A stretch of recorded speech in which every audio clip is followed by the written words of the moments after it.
10 most annoying things that you see stuck up in people's cars. So number 10, for sale, £1,049. And guys, the annoying thing is that you always give it some thought. You can't help it. Number 9, that one on the back of lorries, how's my driving? Call 0845. It's the same thing. You're always tempted to call. But then you know you're going to get caught on your mobile by a police officer. I'm reporting their driving. Well, I'm reporting you, sunshine. But what's annoying is you think, shall I? No. At number 8, this one. You get this in tatty cabs. Please do not ask to pay by cheque, as refusal often offends. Who pays by cheque? Who uses cheques for anything? Know where my chequebook is. It's been up there since 1987, that one. Okay. Number 7. This is going on round my way at the moment. Flags and signs in cars that go, save our hospital. Because my thing about that is what they mean is close the other one. Let the other poor beggars crawl all the way over here. They don't think it through. That's how I see it. Number 6. This one, political signs in cars. Yeah. Say no to the EU constitution. Okay, you know you're following a farmer. Or a butcher. Or the BNP. You know, if there was a sign that said nuke Paris, you know that they'd have that underneath there as well. Most annoying signs in cars. Number 5, Bassett Breeders Association, you get. So what's the call to action? Number 4, this one, it's so bland. I've got one of these in ours, and I bet everybody has, and we just don't take them down, okay? It goes, Heron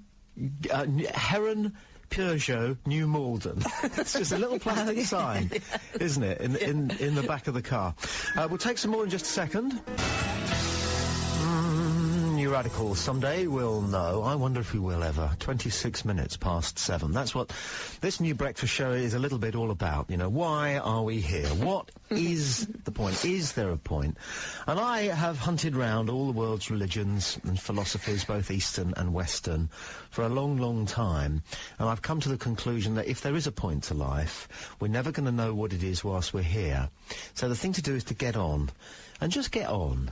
And enjoy yourself perhaps a little bit more than you are at the moment. Because if you look into the sea of faces as people go past you with their trolleys at the supermarket, or dodge you on the pavement on a Saturday morning, and you look into their faces, everybody looks troubled, weary, preoccupied, and then you catch a glimpse of your own reflection in a shop window and you notice that you do too. You know, and we're not here for very long. No. Because when we found out that Anthony Minghella had died, I'm afraid lots of us went, blimey, he's only years older than me. Yeah. Or, blimey, he's years younger than me. I know. You know. So that's the thing. And as far as we know, that's it. Just goes. I'm afraid as far as we know, that's it. If we've got faith, fantastic. He's now in an even better place. I can't persuade myself to believe that on faith alone. I have some faith, but it doesn't get me there. No, okay.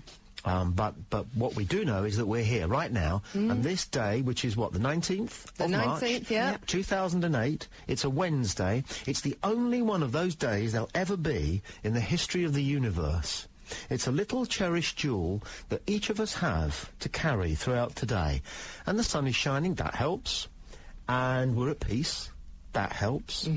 And the world is, believe it or not, gradually becoming a better place, bit by bit. Partly because of those people we like to kick, politicians. Because politicians, they ended the Cold War, which was a dreadful black cloud hanging over me when I was a child, and I'm glad I didn't have to explain to my children that they might only have 4 minutes before a Holocaust. Yeah. And there was apartheid in South Africa, and that looks absolutely intractable. But politicians gradually sent that away. Let's pay tribute to Anthony Minghella.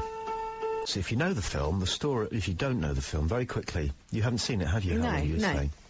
It's a good story, which is about a couple who fall in love. He's a German soldier, and he falls in love with an English woman in Africa during the First World War.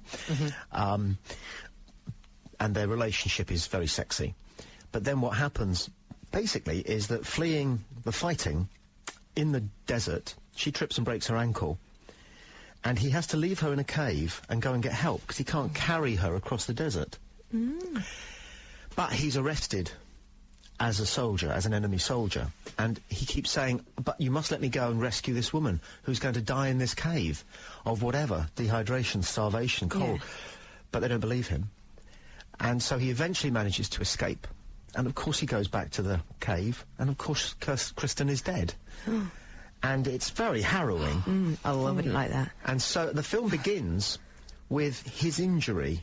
He gets into a biplane with her dead in the back seat of the plane behind him, and he flies it and he crashes it, and it's because he wants to die and join her. But he doesn't die, nor does he wake up with his memory intact, so he doesn't know himself how he comes to be in this English hospital, a German soldier, being burned horribly, being cared for by, because he speaks English, perfectly good English, by an English nurse, Juliette Binoche, is she? The gorgeous actress. So, and this is the film that is why Anthony Minghella will be remembered forever, because that film will be seen in thousands, maybe even millions of years' time. How wonderful to have lived a life where you leave behind something like that. I agree. Although every American I've ever spoke to says of the English patient, too long! Should be 1 hour 40. We need them down to about 120, don't we? Yeah. It's a good film. It's not the greatest film ever, but it does make you cry. Lovely Wednesday morning. 19th is it today? The only one we'll ever get. 2008, so let's enjoy. And Anthony Minghella, I hope you're happy wherever you are. Bumper stickers. Oh, and porn names. If you get a moment to text 81800, start your message on air. Just interested to know what your porn name would be if you were a porn star, which you get by adding the name of your first ever pet, which in my case was a dog called Judy, or at least the first pet in the house. Judy. My mother's maiden name is Fordham, so I'd be Judy Fordham, which is not a particularly slinky porn name. No, it's quite respectable. Have you got yours there, Sean, by any chance? Your first pet was called? I have trouble remembering it, but I think my first name was Portia. Which is a good start, isn't it? It's working well. It's Portia Jeffrey. What sort of an animal was Portia? She was a cat. Okay. Portia Jeffrey. Yeah, Portia Jeffrey. That sounds RSC, really, rather than Soho. I think. 818, how about yourself at home or driving along? Bumper stickers. Has anybody ever actually applied a bumper sticker of any type themselves to their own car? Emma? No, I haven't, Helen? actually. I don't think... No, I don't think I have. Who does? Who are these people? Sean, you haven't. No, I haven't. No, we've all got too much class, haven't we? My girlfriend has put an original 106 sticker in her car. That's a good thing. Which is nice. I can't shift from my position. It's sad. Ham radio operators do it with greater frequency. I think that's one that you get in the States. That is so dull. She liked it because it was pink and it matched other bits of the car. A girlfriend of a friend of mine who's one of those people who insist on being Scottish even though they're down here. She took his EU sticker off his car when they were touring in France. Yeah. And overlaid it with a Scotland sticker. Scotland flag. You know you're supposed to put the flag of your nation. Do you need Yes. those? Why do you driving abroad? Sean, you ask a really interesting question. Why do you need them? So people, I don't know, so they know where you're from. Why has that man got a right-hand drive car? Oh, he's from Britain. A buddy of... Yeah, there's that possibility. Only we're entitled to put an EU sticker on the back of our cars now, so it doesn't even differentiate the fact that we're from Britain. If we're in Africa, we could be a left-hand or a right-hand drive car. It's an odd business, isn't it? Yeah. Maybe it's just a kind of a throwback. There's a job for somebody on the old PC. Yeah. I never thought I'd miss Nixon is another bumper sticker, which has probably been running well over the last 7.5 I years. think that's quite funny. I've never heard that before. Another one, well, at least the war on the environment is going well. That's loaded, that's deep. Screw world peace, visualise driving.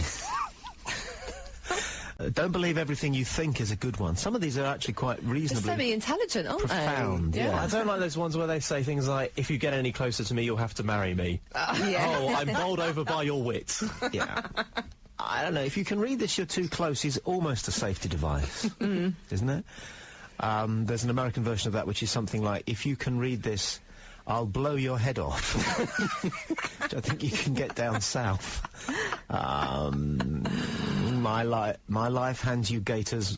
When life hands you gators, make Gatorade. That's an Americanization of when life hands you a lemon, make lemonade. Make lemonades. Yeah, exactly. Beer drinking doesn't make you fat; it makes you lean. Against doors, tables. Well, that's kind of... That's cute. Yeah, the bigger the hat, the better the cowboy. Oh, so American. Squirrels, nature's speed bumps. Oh, that's horrible. You can't hit a squirrel. My neighbour's Can't be got too one. fast. Yeah. My neighbour's got one that says, don't kill horses. As you do. Okay. Who's going to see that and be persuaded otherwise? Yeah. Wow. What, I'm sorry, what, your neighbour has a bumper that says, sticker that says, Don't kill horses. What are you supposed to do then, now that you... I What think is she- it's have something you ever to- asked her what that's about? No, I think it's something to do with driving through the New Forest and be careful at night, but I don't Okay. really know. It just says, Yeah. don't kill horses. Yeah, I mean, we're getting to my most annoying ones, and baby on board is everybody's most annoying Yes, yeah. sign in the back of a car, because where else would it be? You know, you're a young married couple and you have a baby. What are you going to do, leave it in the garden? Strap it on the bonnet? But why can't you also get full family updates? So that it's not just like baby on board, you know, but Auntie Enid and her fancy man. We're taking them to Taco Bell in Gosport because it's her 50th.